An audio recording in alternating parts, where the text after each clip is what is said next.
For real, for real, for real, for real. This my city, my city. Yeah, yeah. For real, for real, for real, for real, for real. This my city. Hey guys, and welcome back to StyledByBeaver. Today's video, I'm going to be showing you how I created my Forbes wedding sign for my wedding this past August.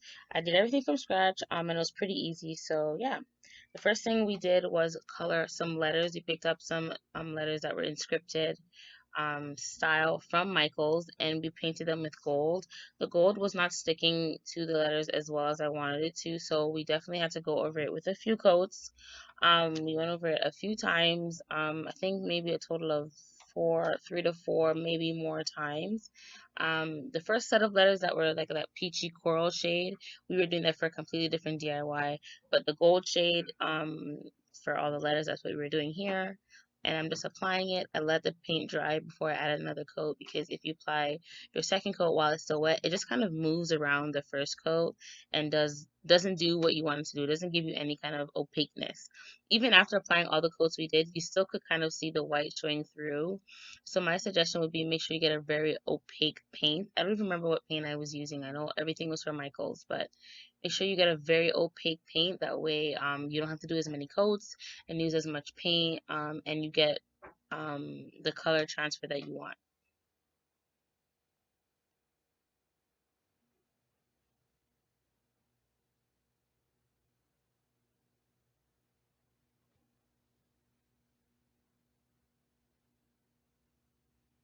So now I'm showing you the frame that I also picked up from Michaels. It's a 24 by 36 frame.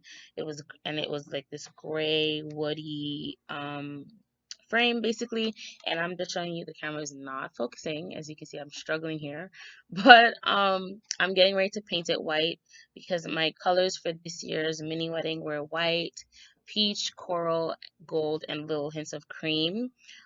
So as you can see, I'm applying the paint to it, and it's literally bubbling up, increasing. It's not sticking to the wood because the wood is like has like a gloss over it. So because of the gloss, the acrylic paint is not sticking to it, and that's another thing. I was using acrylic paint for everything that we did. It's literally just bubbling up. So I realized it wasn't going to work. So I kind of went to bed, let the letters dry, and I kind of slept on what I was gonna do with the frame part. The frame, like this process was so long, I didn't have to be this long, but I'm showing you guys what I did so you don't have to go through as much, I guess, problems and issues as I did. So the next day I decided to take the frame and I tried to sand it. The problem with me sanding it is it started to look like really, really rough and gritty, and I wasn't really liking how it was looking. So I decided, you know what? And it was also taking off the color, and I wasn't sure if I wanted to take off the color. So I said, you know what? Forget it. I'm just going to scratch the sanding altogether, and I'm going to spray paint it. So we decided to spray paint it. Problem is, we didn't go in with a glue, like a spray-on glue or a spray-on primer before we spray painted it. So here I'm showing you us spray painting it, and it looks like it did really well.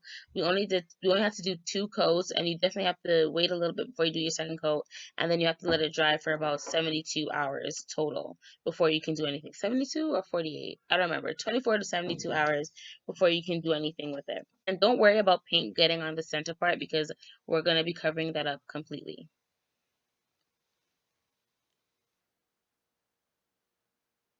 So I got this one from the local dollar store. It's the Rust Illuum water-based spray paint, and it's supposed to help with, water transfer, so the water doesn't take off the paint if water was to get on your product. And this is still pretty wet, as you can see. It's pretty glistening.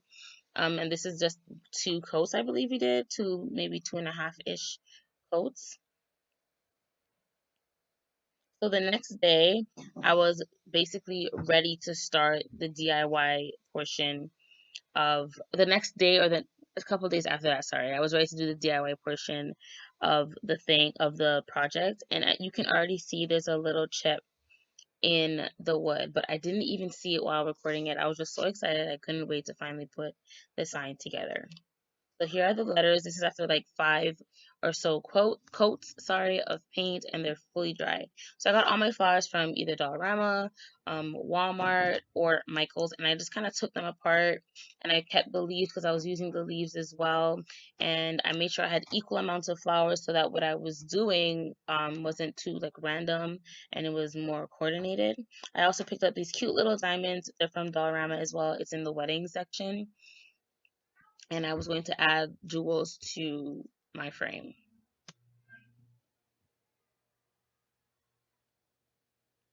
So to glue on everything, this is my first try. Like I said, I was using a glue gun. And the faux grass, I picked them up from Dollarama as well. They have adhesive on the back, and you're going to see me taking the paper off to apply the adhesive to the frame. Now the problem with the adhesive, it's not as strong as it looks. Like that paper part, I sat on it by accident and it ruined my clothes. But the actual grass staying on the board, it wasn't great. And I should have put two and two together and said maybe I should glue gun it down, see if that gives a bit more structure and makes it a bit more stronger, but I didn't. So as you can see, I'm trying to fluff out the grass and make sure that they're even and it looks like one flow. Obviously, I can't have it look like one patch of grass completely because they are squares, and you can see in the middle where they meet up, but we're going to fix that later on.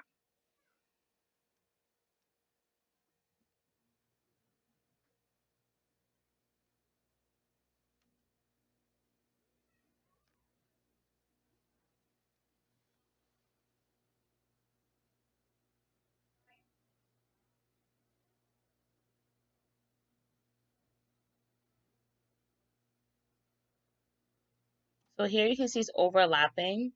So I was starting to realize that I needed to cut off extra because it wasn't the perfect fit.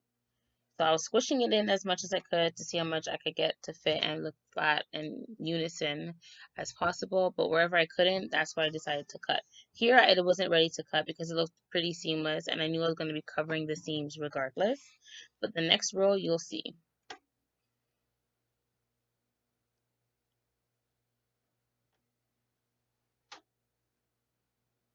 So I'm already cutting because I'm now measuring it against the frame, and I'm cutting off the excess that I don't want before I take the adhesive blocker or the paper off so that I don't make a mess.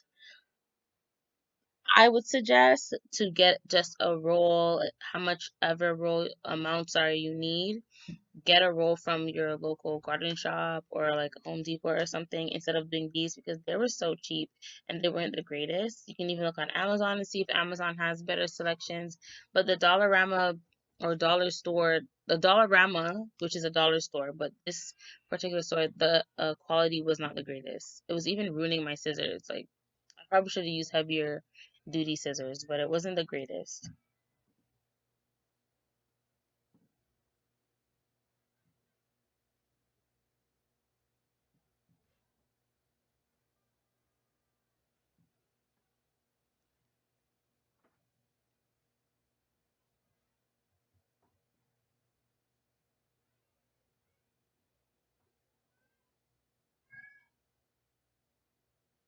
Okay guys, so yesterday I put my sign together and it fell apart. It looks like the glue on the back of the grass, the faux grass, wasn't strong enough to keep it adhered or glued to the frame. So what I'm gonna have to do is, thank God I glued all of that stuff together on the other side of the grain.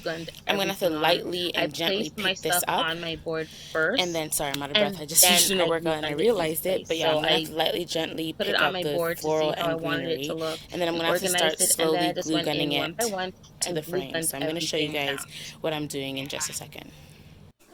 Okay guys, so I decided to just take it apart completely except for the diamonds because this grass is shedding. It's like leaving little black stuff, and it's also because we didn't apply primer to the frame before we put it on. It's literally just peeling like it's rolling off.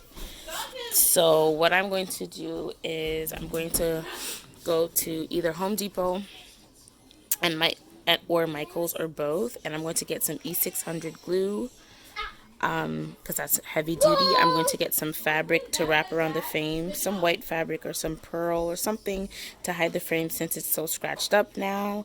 And I'm also going to get better grass. I'd rather pay a bit more money because this grass is like horrible. It's just like shedding and it's just horrible. Even the black part is coming off. It's really, really bad. So that's what I'm going to do right now.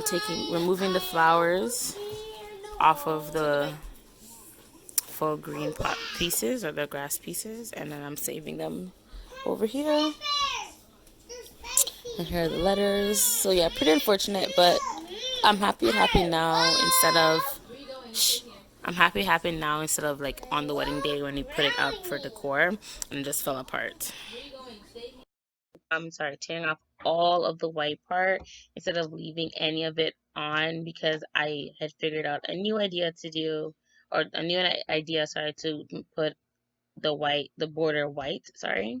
So I didn't end up going to Home Depot to get that better grass because I could not find it. Everyone was saying it was out of stock. So I just went back and got another batch of the grass from the dollar store. Here I'm showing you what I ended up using. I put these beaded rolls, same section in the dollar store, the wedding section, and I applied this onto the frame, and I even put fabric on it first so that you wouldn't see the gray through. And this was the outcome, guys.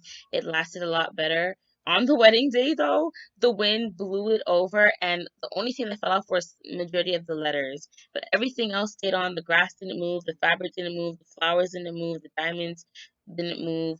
But for the most part, my photographer got pictures, and that's all that mattered. I wanted there to be some really nice pictures. So thank you guys so much for watching this video. I hope it was super helpful. Everything that I use will be listed down below. Thank you so much for watching, and I will see you in my next one. Bye, guys.